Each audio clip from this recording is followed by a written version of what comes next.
orientação, né? Eu falo, olha, a sua cirurgia tem mais chance de não complicar. Em alguns casos raros, né? Eu vi pouquíssimas vezes. A cirurgia já teve que ser, a gente fala, abortada por dificuldade técnica do fígado ser tão grande, tão gorduroso, que a gente não consegue realizar a cirurgia. Aí tem que pedir aí entra na cirurgia, o paciente é anestesiado, o fígado está muito doente, a gente fala, olha, não dá para fazer, então vamos sair, o paciente perde o peso, aí volta a operar.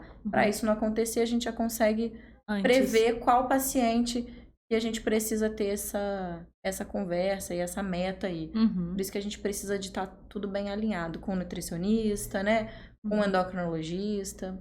Inclusive, né, esse trabalho multidisciplinar aí, existe algum deles que o paciente demonstra mais resistência, a parte de o que eu vou comer, como que vai ser isso, ou a parte medicamentosa, que tem também uma parte medicamentosa que explica pra gente, né, ou antes e depois desse procedimento, existem alguns pontos aí nesse trabalho multidisciplinar que existe uma resistência um pouco maior ou uma dúvida um pouco maior desse paciente? Bom, na minha opinião, a maior resistência é em relação ao acompanhamento psicológico. É mesmo? Os pacientes acham que não é necessário, mas para mim é um dos mais importantes, né? A maioria dos pacientes faz o acompanhamento psicológico que precisa para, entre aspas, pegar o laudo, e às vezes opera e não volta mais no psicólogo. E é muito importante esse acompanhamento pós, porque você vai lidar com muitas mudanças de vida, né?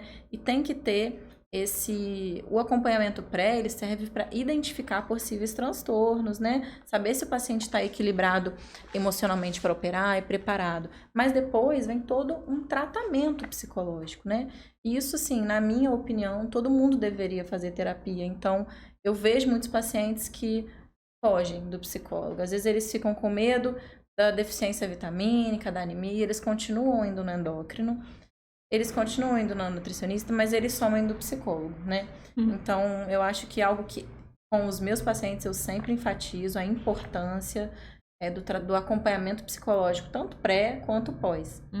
É essencial, tem a mesma importância que o cirurgião, que o endócrino, que o nutricionista, que o educador físico, né? Em relação às medicações, a gente tem hoje no mercado medicações que são relativamente novas para o tratamento da obesidade.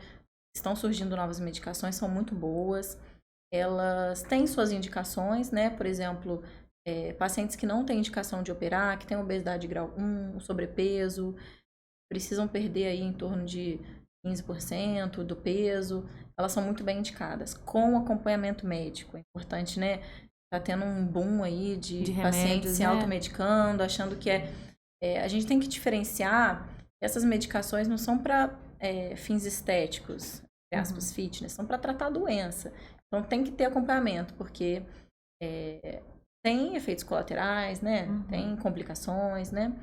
E elas são importantes também, às vezes, no paciente que precisa perder um peso antes da cirurgia também. Por quê? Elas atuam numa via semelhante à da cirurgia bariátrica e elas mudam esse eixo do cérebro com o intestino, com os hormônios da fome.